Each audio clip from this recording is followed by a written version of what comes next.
Welcome to the Steering Change Podcast, navigating through the commercial transportation industry in Alberta and beyond, powered by the Alberta Motor Transport Association. Here's your host, Kelsey Hipkin. Hello, listeners of Steering Change. 'Tis I, your host, Kelsey Hipkin. Let's talk mental health. Even when it's not top of mind, it's part of how we think, react, communicate, and perform. In today's workplace, psychological safety has become just as important as physical safety. It means creating a work environment where people are free from psychological harm or the threat of harm that can negatively affect their mental well-being. In the transportation industry, this is an area that's receiving increasing attention. Back in 2022, AMTA's Dave Elniski developed a guide titled Psychosocial Hazard Control in Alberta's Trucking Industry, a guide to improving psychological safety for small and medium-sized carriers. The guide highlights the psychological hazards that should be addressed through safety management systems and explains why carriers can't afford to overlook them. Beyond meeting federal and provincial requirements, organizations that actively manage these risks are better positioned to support their workers, strengthen safety culture, and remain competitive in a changing industry. While trucking safety professionals have long experienced managing physical hazards, psychological safety is still a newer frontier, and industry-specific resources remain limited. That's why guides like this and conversations like today are so important. Joining us for this episode is Kris Marks from Vive Mental Health.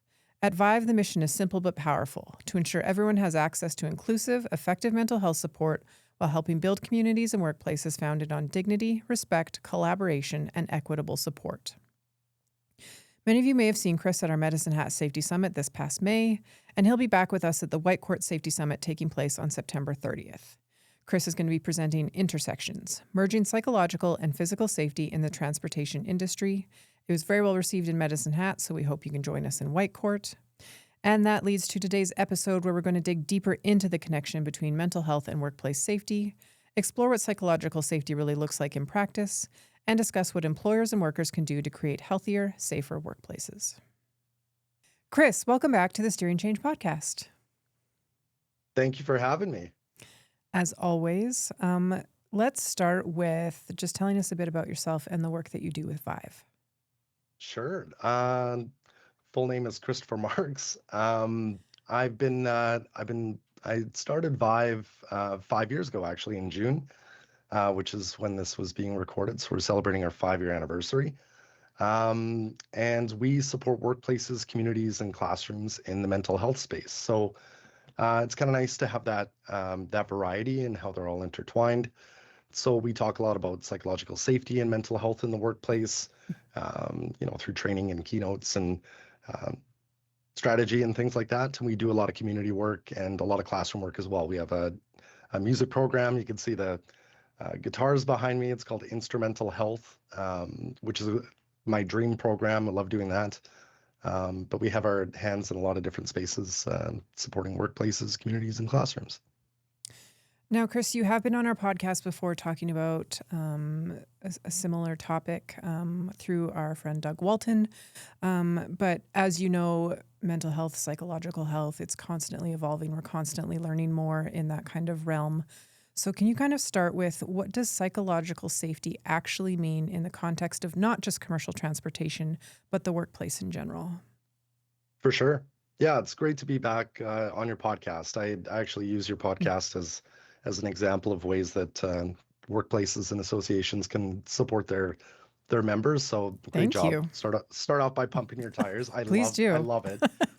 It's super accessible, and you can have these conversations kind of anywhere. So psychological safety refers to just the state of someone who feels safe enough in the workplace to speak up, to be their authentic selves, to make mistakes without fear of retribution. They can go to work to learn, to try, to grow, and that language is actually legislated. You'll find psychological safety in federal and provincial legislation. So that promotes workplaces to create an environment where people can be like that, be themselves, and just feel safe working physically, safe working psychologically and mentally and emotionally. And speaking of that kind of realm, feeling safe, whether psychologically or physically, why is mental health in transportation specifically often overlooked when compared to that physical safety? That's a great question. I don't want to caveat it too hard by saying it's not just the transportation industry, but Mhm. if we're being specific, and so I'm not a trucker. I'm a former tradesman. I guess you're always a tradesman. Once you are, you always are. But I worked in the trades for 13 years, and I drove I drove around the province a lot and with my work. But I think one of the things that gets maybe taken for granted is that in transportation, if you are a driver, um, you're worried about the payload, you're worried about the other folks on the road. And I think there's a bit of a trope that, driving is kind of, it's the easy part. Mhm. Um, so there's not a lot of context given to all the different mental stressors that go into being a driver or being in and around logistics and transportation, and sort of what the mental payload can be like and how that impacts us. So I think that stigma exists for sure in transportation. It certainly does in other industries. Um, and when I started Vive 5 years ago, mental health was really not on anybody's radar, many companies' radar, when it came to workplace, like supporting their people. DEI was kind of the big thing at the time, and accessibility, and we were just coming out of COVID. So I'm really heartened that mental health has moved to the forefront. I think we have more information out there than ever. People are more Mhm. self-aware and educated than ever. So we all have mental health. We exist with it outside of work, at work. Every time a driver gets in the truck, they have that mental payload from whatever they were doing prior or they're worried about. So it's yeah, it's easy to overlook because it's not tangible, right? It's not like a Mhm. harness or safety glasses you can put on. So let's dig into that piece a little deeper. You mentioned back when you were in the trades, you were driving across the province a lot, whether a big Hmm. rig or just a company car, right? It's a lot of long hours. It's kind of you and yourself with the radio or Yeah. what have you. Podcasts like Steering Change, we'll throw in a little one of Yes. those. Um, but what are some of the unique psychological stressors faced by those drivers? And I mean, this can expand to dispatchers, et cetera, who are also working in the field. Yep, for sure. I think isolation would be the number one psychosocial factor, we'll call it. Mm-hmm. Um, working in isolation gives you a lot of time to be in your own head, and we know everybody knows what it's like to spend a lot of time alone with something on your mind. So in the transportation industry, psychological safety is tied to physical safety. You have to be vigilant. You have to be aware you're responsible not just for yourself, but for everybody on the road. As a dispatcher, they're responsible for coordination and putting their people in safe places and getting them organized without too much stress. So it's I think those are pretty unique to the industry, and the culture sort of dictates what that looks like too. I mean, Mm-hmm. um, psychological safety and mental health, they're used interchangeably sometimes, but I guess the separation between the two is that mental health is just inherent, and along with isolation, you have deadlines, you have long hours, trying to stay awake, trying to, public facing work is its own can of worms, right? Yeah. And so you're always, facing the public, you're facing a lot of scrutiny. When truckers end up in the news, it's not usually because they got there safely or they, Mm-hmm. had a great normal day. And um, I'm a front facing guy, like in my work and with my company, and being exposed all the time, like there's a vigilance that comes with that. You kind of have there's optics to manage, and it accumulates. I don't think it's just one stressor that stands out, but between isolation and the long hours and just having to maintain safety on all these in this Venn diagram between emotional, psychological, and physical, it adds up. Thanks, Kris. And you had touched on culture just then. Sticking with that kind of world with transportation culture. And I mean, I don't even think you can limit it to transportation. It can be something that one sees regardless of the sector that they're working on. There tends to be that like toughness, independence, Yep. productivity pressures that you just mentioned. Um, how can all of the above affect mental health outcomes? I love that question. Um, I'm going to talk about resilience first and kind of work backwards into Yeah, those absolutely. into that space. So I'll preface it by saying like I wasn't always a mental health guy. Like I was raised, to have resilience, to be tough, to plow through, to kind of like test your limit of mental fortitude. And I grew up playing a lot of sports and hockey and in the trades, like these were male dominated trades. So you're peacocking a little bit and you're trying to fit in and do good work. And plus you're proud, right? So Hmm. I think we put a lot of onus on being resilient. And I'm a musician too. I wrote a song recently called Strong and Silent, and it just talks about that trope of, there's a social expectation too, that, being tough, that's what a good leader is, and being stoic, that's what a Hmm. good leader looks like, a strong man, or person or whoever. So it's, the people that I look up to, and I consider myself a pretty resilient guy. I've lived quite a life. I've been through lots, and everybody's got stories, hard things that you've overcome. But it's all relative. So I can push through some really hard things that might seem pretty straightforward, pretty easy for someone else, and vice versa. And it's important to remember that, like, we can't really measure our mental fortitude against anyone else. If it's tough for you, if it's a tough day for you, that's 100% real. That's facts. So there's no sense in trying to measure yourself against what what we've been told, toughness and resilience should be. Hmm. As far as workplace cultures go, it's a lot of it comes down to the environment, like being around healthy resilience, maybe, in male dominated industries, healthy masculinity, what it looks like to have, ethical resilience, ethical toughness, and to be a good person and know your limit, know when to ask for help. And I have a lot of respect for people that, they can get through a lot, but they're well aware of their limits and when to push back, or when you don't have to push through, right? That was a big lesson for me personally, is that I have a lot of resilience. So subconsciously, you kind of want to test it. Like, you can do hard things, you've overcome Hmm. lots. And I made my life way harder so many times because there were people who cared about me, wanted to help, offered to help, and I was like, no, I got this. Hmm. And I look back and I'm like, why? I could have taken, the help, and it would have been fine. It would have been way easier. So that really shifted my mindset about it too. I think what you said there is so important, kind of wanting to maintain that hypervigilance, hyper independence, and then taking those tropes and flipping that coin. And I think that's why the work that Vive does is so important in the mental health sector. And the same you had mentioned. Typically, when you see commercial drivers in the news, it's not necessarily good news. From an AMTA lens, I think that's why it's important we have events like our driver appreciation. Yes, We're telling love that. drivers how we appreciate them. The goods on our shelves, we don't get those unless a driver brings them, right? This past weekend, Yep. we had our professional truck driving championship.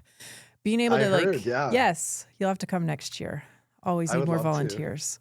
I would love Um, to. but being literally boots on the ground with the drivers, interacting with them, interacting with their families, getting to know them year after year, I think it's just so important from that mental perspective that they feel seen. Everyone feels seen with the work they do and the importance of the work that they do. So I think that's just huge with the work that you're doing. Well, and likewise, I think you exude that as an association. I'm not just saying that, like, I use you as an example, but Yeah.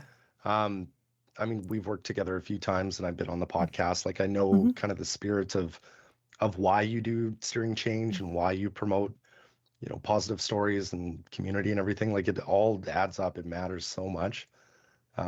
So you're really setting a good bar, and I think it's commendable and appreciated, I'm sure. Thank you. And likewise. So, I mean, taking all that, we see it. We hear about mental health on the news. We hear about it on social media. What misconceptions do employers still have about mental health and safety at work? I am going to answer this with an anecdote, a story. Bring it on.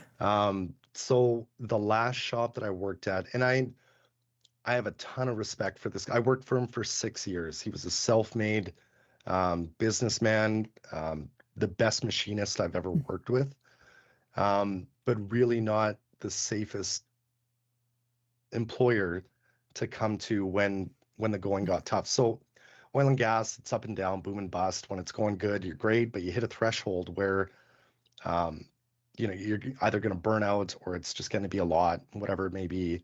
You're being challenged. And I remember we finished this rush job. We worked all weekend. I think it was like 10 days straight. The four of us worked. We got it done. It was perfect. It was tough material. It was really challenging. That's why my hair looks like the before picture on a box of Just for Men. It was stressful, man. Um, and I remember it was like 1 or 2 in the afternoon. And, I kind of leaned back on my bench and I was just like taking a breath. And I could feel that like I was done. Like mentally, physically, I was done. And I turned to him and I said, I think I want to take off early. Like we got it done. I'm happy. And it wasn't the most positive reaction. And he kind of got upset. He's like, I can't believe you're checking out. We still got more work to do. And I rarely ever said something like this, but I hit the point where I had to. And I was just like, man, like, I don't think you understand. Like, I'm not, I'm not just saying like, I don't want to work anymore. Like I physically, mentally can't. Mm-hmm. And all of this has to do with math and physics. Like I can't. And he just couldn't see past the words that I was saying and not like why I was saying, like, it was rare. It was a rare occurrence. So I think that misconception that, when you're having a mentally tough day, you know, I'm a business owner. I'm an employer, and there's a sense of like, I really wish my employees could, once they clock in, they're here, they're present. Like I need them, and I want them to have purpose and perform well.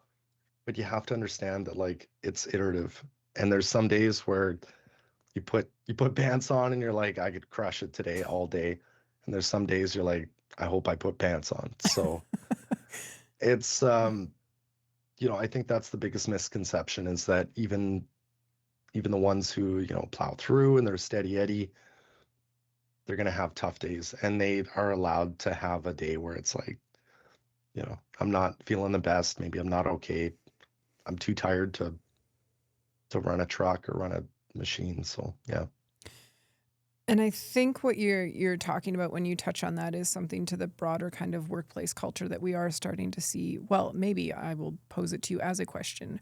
Are we starting to see a shift to workplaces that are more supportive of that psychological culture as well as just a general work culture? 100%. It's awesome. And it's not, let me put it this way. It's not like I go out there and I'm like, you should, care about your employees more. You should, give them more paid time off like that. I'd never use the word should, or you have to. But I think what employers are realizing is like, there's something in it for you. There's a lot of benefits to learning more about how to manage, an employee's psychological health and your workplace culture. The biggest, I was just training a leadership group a couple weeks ago. They said the number one reason for, short-term disability leave is a mental health leave. And they brought me in. They're like, we also care about our employees, but, if this can help us save, some time off and save some money too, like, of course, that's a benefit we'll enjoy. Like the people matter the most. We want to help them. But there's all these different tangent benefits that I think a lot of employers are going, okay, this is helping me in a lot of different areas. I'm keeping employees longer, like good ones, because I can give them a break. We've built in systems, where they go on vacation and everyone's picking up the slack while they're gone. They're not just coming back to a wall at work. So those cultural shifts I'm seeing lots of, and I would love to be out of work in another 5 years and move on to something else, because everybody's like, you know what, we get it. It's important, and it's helping everybody. Awesome. Something to dream about. Yeah, So I'm a dreamer. love that about you. I'm going to shift gears a little bit. We were, as mentioned in our intro, we were fortunate to have you at our Medicine Hat Safety Summit back in May. You've touched a bit on what we've discussed today. We get to see you again for our friends in Whitecourt in the north at the Whitecourt Safety Summit on September 30th. But can you tell us a bit about what you'll be covering at that Safety Summit in September? I'm very excited. It's a privilege. I had so much fun in Medicine Hat, and it was a great group. And it's a privilege to do what I do. I don't say that lightly. So, a lot of what you've heard, even on this podcast, there's so much more to expand on. And really, I like to talk about like what it looks like practically. Mm-hmm. I'm a hands-on trades guy. So I can speak at a high level and talk about cultural change and all this stuff, but it's like, what does that conversation look like between, an employer and an employee? Or what does it look like to come back after, 14-hour drive and debrief or unload? Or, what does rest look like practically? That's kind of the nuts and bolts, the guts of it that I really like to get into. Also, I like to think I'm a pretty funny guy. Mental health doesn't have to be heavy. I can I don't vouch. like You're to say good. it. Thanks. You're so kind to laugh at a few of my jokes. But it doesn't all have to be heavy. I do mental health stand-up comedy sometimes, and most of the time it goes over really well. But there's so many different ways to come at the, psychological safety, mental health conversation. It doesn't all have to be for you. I don't have to be everybody's favorite burger on the menu. But there is something that will resonate with you. I'm really intentional about putting as much out there as I can. So whatever sticks, whatever resonates, that's what you take. And the thing I loved about the Medicine Hat Summit is that it really prompted a lot of good conversations. So beyond the presentation, I spent, a lot of time afterwards having real, like, heart-to-heart conversations with people I just met, and that is such a gift. Like, it's practice, right? So you practice sussing it out, explaining what's going on, and I do that on stage too. Like, I'll go first. It's not as polished as Tony Robbins or something. It's I build these talks for you, and like I've worked with AMTA, and we do a lot of discovery to make sure that, like, yeah, it's not just high level stuff. It's your industry. It's for you. I'm just the catalyst. I'm just there to give it to you. Awesome. And you spoke to practice and practicality. I don't think an approach to mental health necessarily needs to be this giant leap. I think it can be kind of a baby step process. So say you're someone struggling, whether you're an employer who's witnessing it or you're an employee who is feeling it. Do you have first steps or resources that you recommend when you're kind of first exploring that journey? Yes. And really good question, because it's not a big leap. Growing up, honestly, there were songs that I found myself listening to, on good days, on bad days. And, I'd listen to, one of my favorite singers, Pearl Jam or whatever, and I resonate with what they're saying and how they're saying it. I'm like, I kind of feel that way. So that was like my first introduction to maybe a few words, or like the spirit of what I'm feeling. I'm like, okay, that I kind of get that. And, it just took people in my circle. It wasn't always my best friends. It was just somebody that, it comes up and you just feel safe enough to kind of talk something out, like a little bit, and just try it out. Not everybody is like the perfect person for a deep conversation. Not everybody can support you in a moment. But it's nice to kind of do inventory and at the same time let other people know that you're there for them too. That's a really great prompt. My old bass player is one of my best friends. He's the only guy that calls me out of the blue just to shoot the, you know what? Yep. And he's that guy. I don't talk to him about everything, but he's that guy that you can just kind of be real with. So just identifying who's around you that you're like, yeah, you're pretty chill. Like, you kind of get it. And it's just practice. You don't have to apologize for not using the right words or not knowing how to explain something. And if you're, trying to support somebody that you care about, all you have to remember is we and let's. So you don't have to be the resource. You just take them there. and don't let them go until you figure it out. So somebody tells you a heavy story or they're going through something, you're like, I don't know what that's like, but I do know what it's like to feel totally abandoned or to feel like your life's all in uproar. You meet them kind of at those big feelings and you go, look, let's go figure it out together. Let's call a hotline, or we should go talk to so-and-so, and you just go from there, because you're going to learn along the way. They're going to have the support they need until you have that handoff. And if it's healthy, helpful, and heals you, it's therapy. It's got to check all three, though. Everything in moderation. We all need to cope, but just make sure that, it's healthy, helpful, and it's serving you. Anything could be support. So I love to play guitar, I like to get outside. I like to, have a glass of wine once in a while too, but it's whatever works for you, whatever heals you. There, we can have a glass of wine next time I see you in person. Totally down with that one. I accept these terms, yes. So, Kris, tell me Scotch. I like Scotch. Absolutely. As long as we have a driver. Let's push that one out there. Fantastic. A sober one, yeah. Or bicycles. Where and how can we learn more about Vive? Well, you can go to our website, vivementalhealth.com. It's just vivmentalhealth.com. Awesome. We're all over socials, for better or for worse. I run all our social media too. But it's a great way to get little snips of like what we're up to and where we're going to be. And that's just at Vive Mental Health. If you're in Edmonton, we're hosting our 5-year anniversary on June 13th. I'm not sure when this podcast is going to come out, but it'll be out before then. You're good.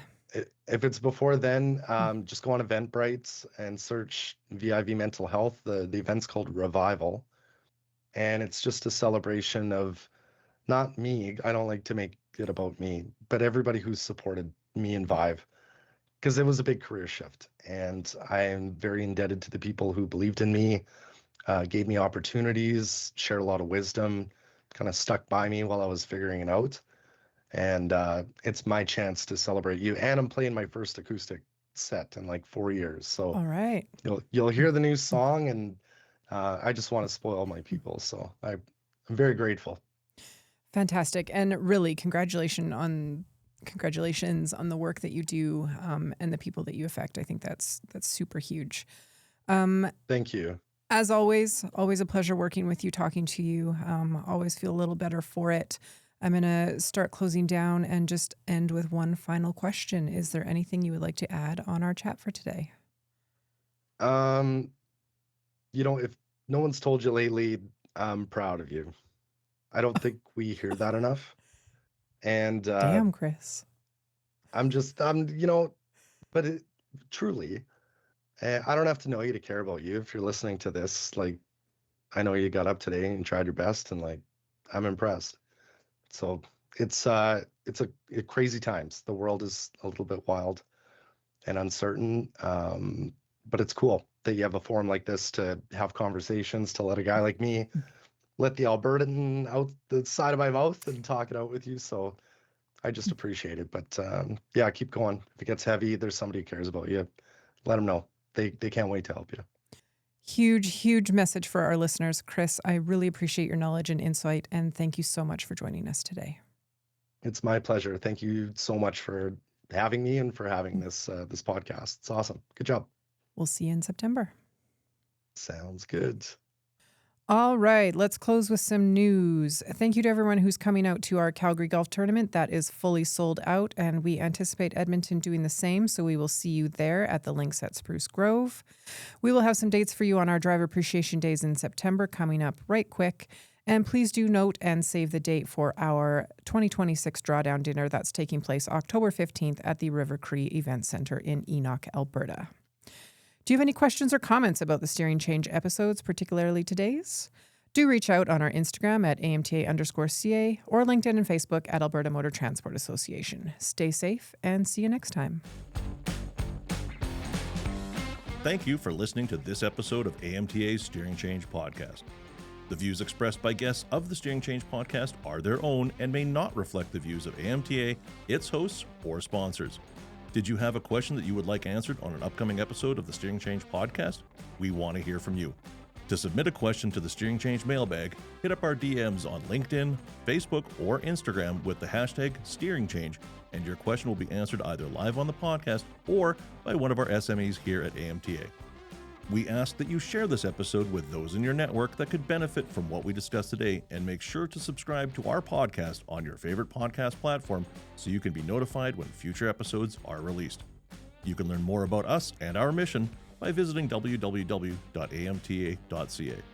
Now get out there and have a safe day.